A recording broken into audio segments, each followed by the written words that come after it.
want to talk about haven, and this came out of Psalm 107. They that go down to the sea in ships, that do business in great waters, these see the works of the Lord and his wonders of the deep. For he commands and raises the stormy wind, which lifts up the waves thereof. They mount up to heaven, they go down again to the depths. Their soul is melted because of trouble. They reel to and fro, and stagger like a drunken man, and are at their wits' end. Then they cry unto the Lord in their trouble, and he brings them out of their distresses. He makes the storm a calm, so that the waves thereof are still. Then are they glad, because they be quiet. So he brings them unto their desired haven. That psalm summed up in many ways to me what life's like. A lot of the time it's a breeze. You're just sailing across the ocean. It's calm and beautiful. But then storms come along and we get tossed around and we wonder where it's all going to go. But as it says there, he calms the storm and the waves thereof and brings them into their haven. And it was this concept of a haven that I wanted to look at. And I'll share a little bit of my experiences of working on the stormy ocean. Sometimes working at sea is a dream. This is up out of Broome in the tropics, so it was sunny and the sea was pretty calm and it was really idyllic. Our job up there was to throw all this stuff into the ocean. It took a couple of weeks, one way and another, but the weather was like this every day. And you had to pinch yourself to think that someone was paying you to do this. It was absolutely idyllic. The Broome Harbour in the evening, it's a haven. It really is magnificent. And this is what you keep in your mind. This is out in the Great Australian Bight off Streaky Bay. This is me enjoying, in inverted commas, life at sea. I'm sitting on 2 tyres to keep myself up off the deck because the water was sloshing in across the deck. So I've got rubber boots on, I'm sitting on 2 tyres and I wish the world would swallow me up. It doesn't look very rough there, but my stomach told me very much otherwise. I spent the whole trip feeling like that. Life is not always easy, and you get both. But this is the stormy part, although this isn't particularly stormy. That's what I want to look at, this contradiction or the change in life at sea. One very extreme example, I don't know, people might remember the 1998 Sydney-Hobart yacht race. Starts on Boxing Day, 26th of December 1998. That's the yachts just coming up to the starting line. You can see there's a yellow buoy down in the foreground. That's one end of the starting line. There's a boat, a fairly big motorboat at the other end of the starting line. And these boats are all just about to start. Beautiful sunny day, clear skies. It looks really magnificent. 115 boats started that race. They're sailing down the harbour here. Spectators everywhere. Again, lovely sunny day. Things look really good. Out of the heads, Sydney Heads is just up in the background there. That's a yacht called Sayonara, who was leading the race way ahead at this stage, screaming down the coast. The motorboat's having trouble keeping up. Really is going well. Again, sunny skies, beautiful day. It looked like being fantastic at that point. On the second day of the race, a little storm grew into a very big storm in the southeastern Australian coast, off the corner of Bass Strait. An unusually strong low pressure system developed and resulted in midsummer snow across parts of southeastern Australia. Very strong winds, very wild weather.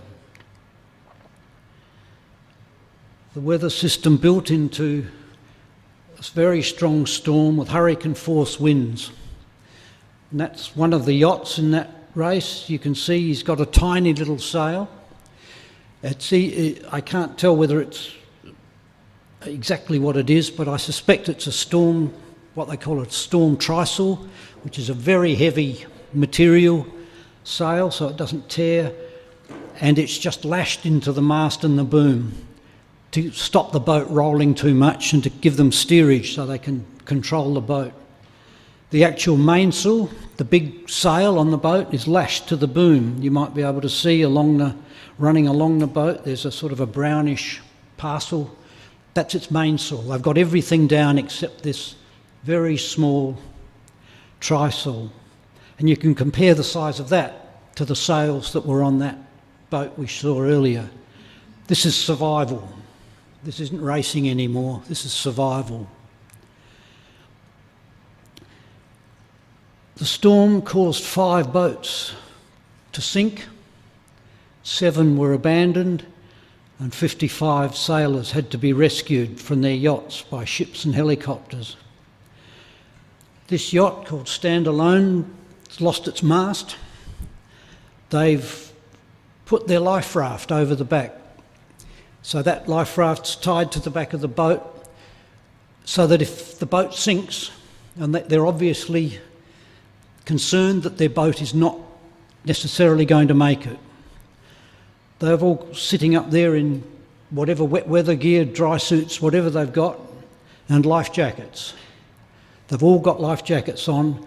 If the boat starts to sink, they can get into the life raft, or if the boat sinks too quickly, they jump in the water and the life raft is still there, they can get into it. This is survival conditions, that's about all.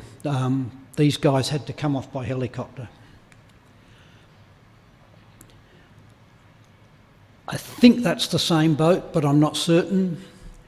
But again, there's no mast and the crew are all in life jackets, hanging on. Of the 115 boats which started, 71 retired and 44 completed the race. 155 started and 44 finished it.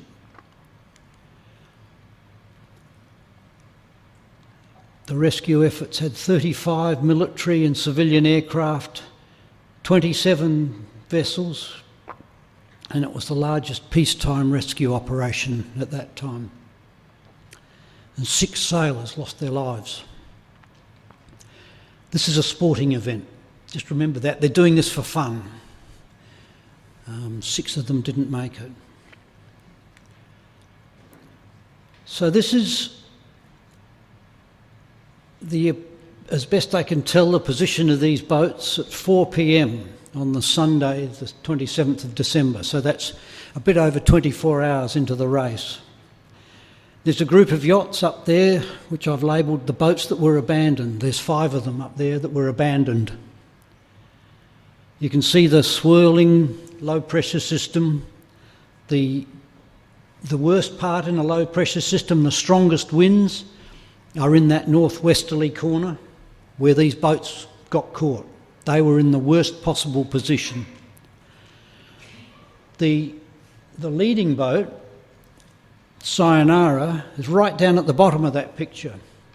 They were going faster than a lot of the other boats, so they got clear. They had some pretty rough weather, but they got through it, and they weren't up in this nasty set of conditions up in that northwestern part of the storm.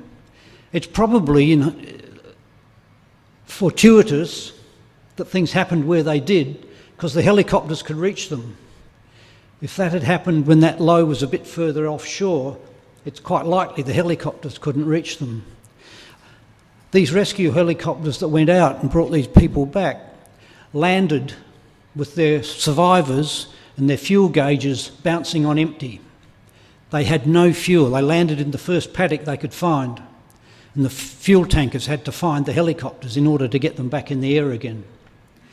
It was fortuitous, in inverted commas, that that's where they were. But the race leaders kept going. These boats were in the wrong place at the wrong time. And sometimes that's what happens in our lives. Not through any fault of our own. We don't do anything wrong, but we find ourselves in the wrong place at the wrong time.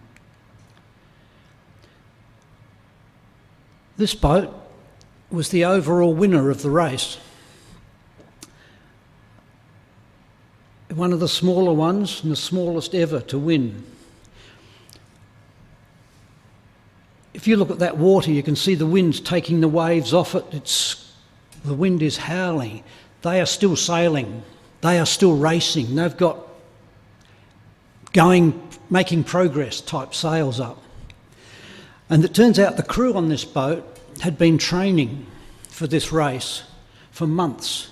They'd go out from Sydney in any and every weather, out into the sea day and night, and learn how to survive. They learnt how to put up storm sails. They learnt how to rig the boat for really rough weather. They got to know one another and how they all worked. They were prepared. They had put in the hard yards over the previous months so that when this storm hit, they were ready. They knew what to do and they were able to keep that going. They kept their boat going along. They kept their boat moving right through this horrendous storm. And those conditions would be survival for most boats. They are still racing because they knew what they were doing. They had practiced. They knew what was going on.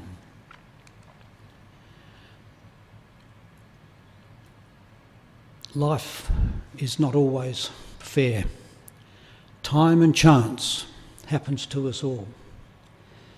There will be times when things get nasty and we have to be prepared. We have to know what to do about it. So a whole lot of boats set out on the same journey at the same time. The competition isn't equal. Some are bigger and faster, some smaller and slower, but they all have the same goal, to get to Hobart. Some will go sail out to sea. Some will hug the coast and so on. All of these decisions have consequences and luck. A lot of things can affect where we are in life's journey and our walk in the Lord. The important thing is that we keep going and head for our destination, changing course if necessary to get back on track. But we've got to have in our mind that destination. We've got to be prepared for the things that come against us.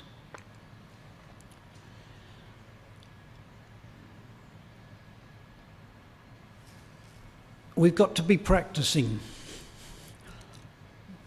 We have to know. It's no good, as I put the bottom there, it's no good trying to work out how to do something in the middle of a storm. Now, I know there's a big sail somewhere, a little tiny sail with a big shackle on the... Where did you see it last? Do you know where it is? How do we tie it on? Which way up does it go? Oh, you've just got washed overboard. You cannot do this stuff. When things get messy, we have to know what to do. We have to have practiced. We have to be certain in our knowledge of the Word of God, and we have to know how to pray, because then we can weather these storms. There will be difficulties. The world and other people will cause difficulties.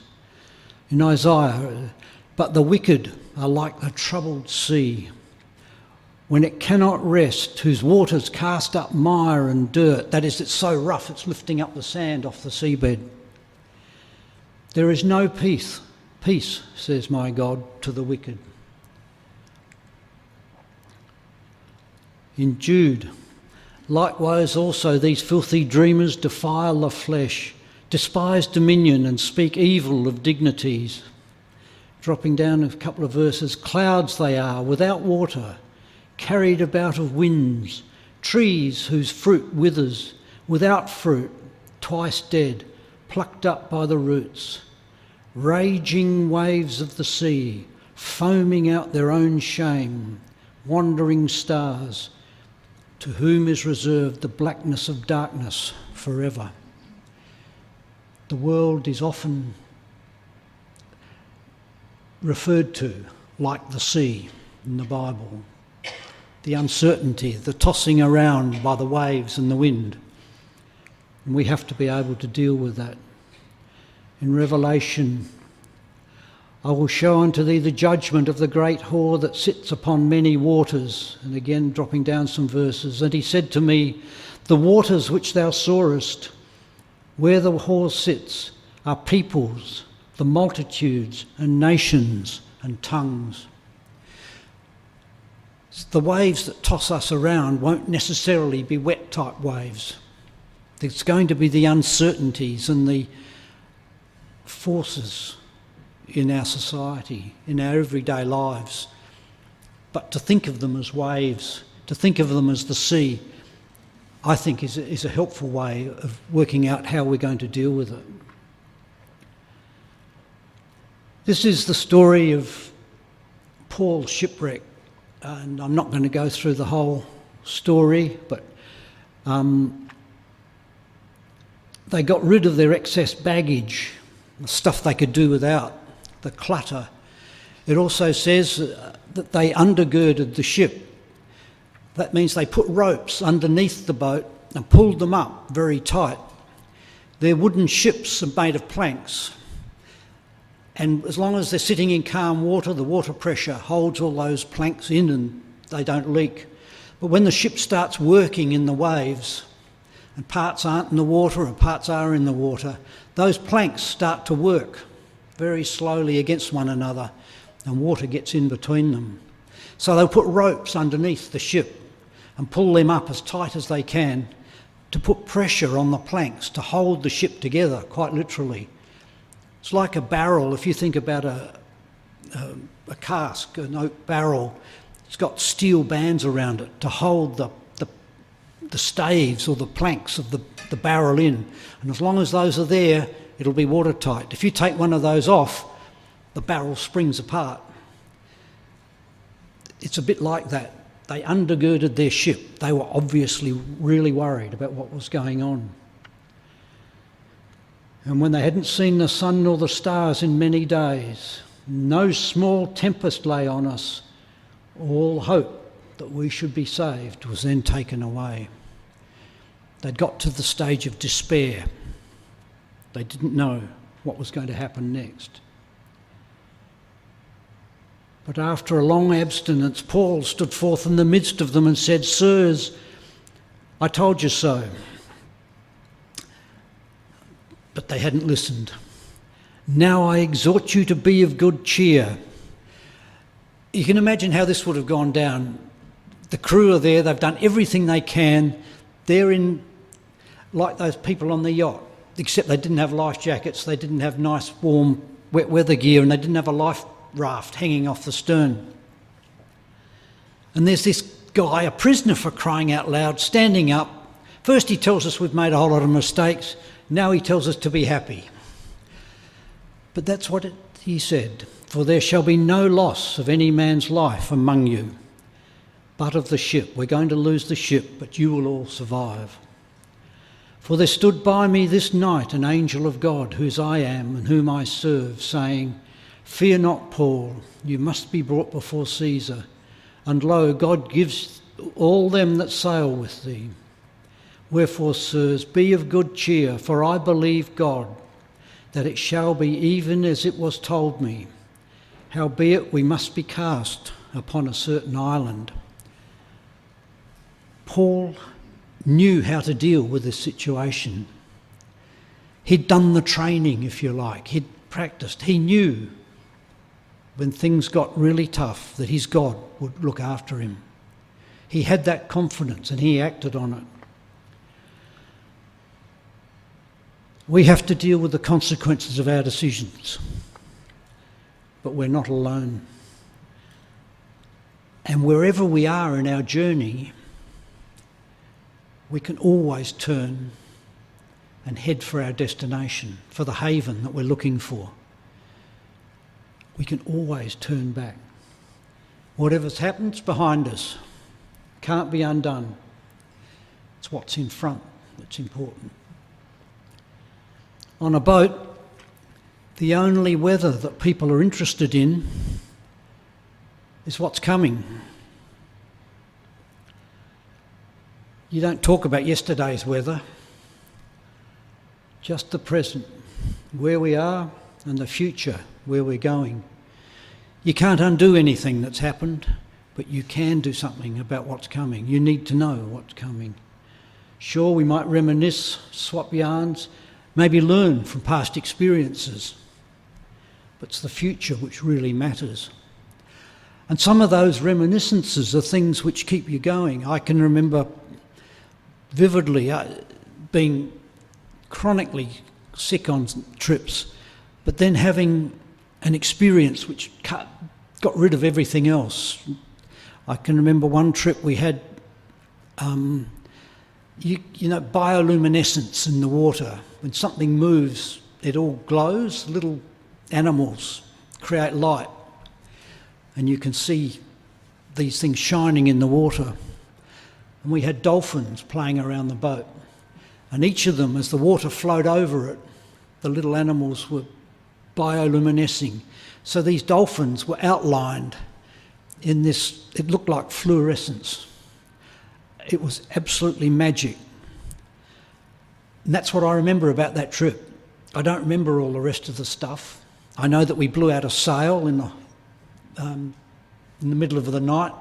We all had to get up on deck and get the sail down, and all drenched and cold and wet and the waves and dark and everything. But I remember the good bit.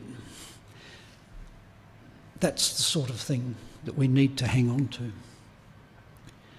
The Lord has said he will never leave us nor forsake us. We have to hang on to that. This is the story when the children of Israel asked God for a king, because everyone else had one. They wanted a king. Then they realised that that wasn't a really clever idea. So my translation, Lord, help us. Our decisions have been wrong, and we humbly repent. And Samuel says, yes, you have made some stupid decisions. You've done the wrong thing. But don't turn away from the Lord and go after more silly things. Turn ye not aside, for then you should go after vain things, which cannot profit nor deliver, for they are vain. Don't compound your silly mistakes. The Lord will not forsake you. If your boat is in trouble and you look to the Lord, he will help. Again, my translation. Help is always available. It's worth reading the whole story, but we won't.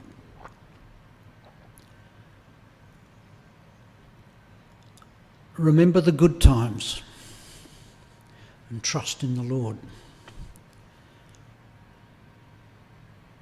But if you ignore the Lord, you will be overcome. If you think about Paul in his shipwreck, he trusted in the Lord. He didn't ignore the Lord, and he was rescued.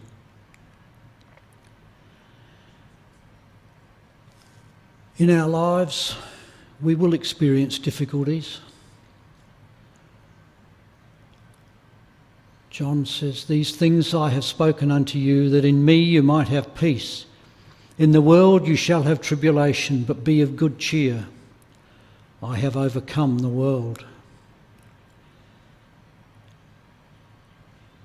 And just to sort of try and cement this image of the haven, the peace that the Lord can give us.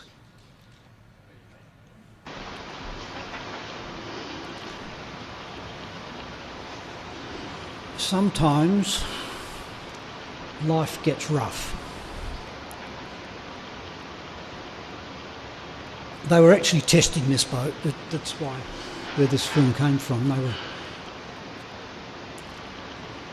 But sometimes life can feel like this. One wave after another. You just manage to clamber over one, and just as you start to get going, another one appears. And you wonder if it's ever going to end. If you're caught in the middle of a storm, you sometimes can't see anything except the wave in front of you. And you just have to hang on. You've got to trust in the boat you're in. You've got to trust the people driving that boat. You've got to trust in your knowledge.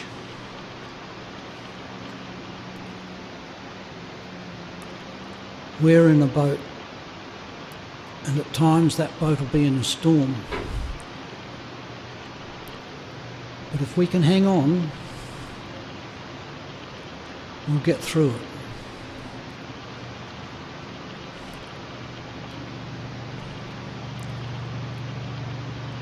One more wave.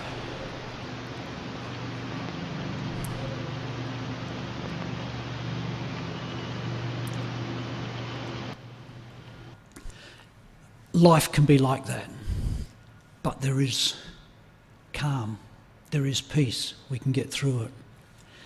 This photo is a harbour in Japan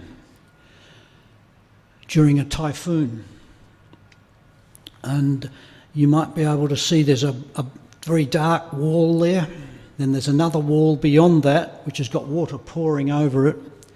Beyond that is a breakwater which has probably got a concrete wall which pushes the wave energy up into the air rather than letting it come over into the harbour. But there's enormous waves and enormous wind. But the boats in front are in a haven. They are sitting there, safe, secure, in the calm.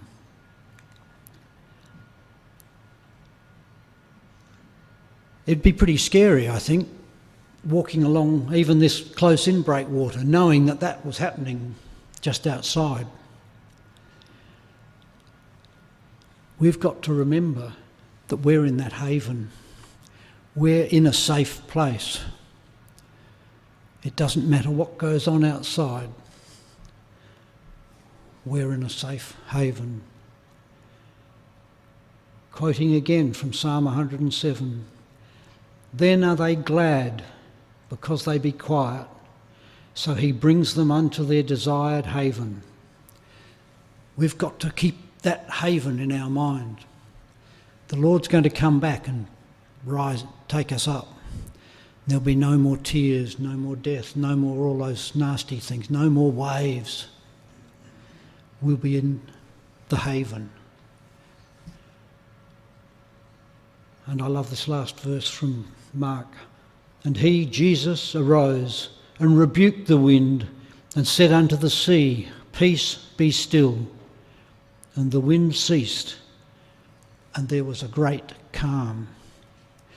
That's the situation we want to be in, but we've got to be making sure that we're preparing ourselves when the storms do come, so that we can call on the Lord and he will give us that peace that passes understanding.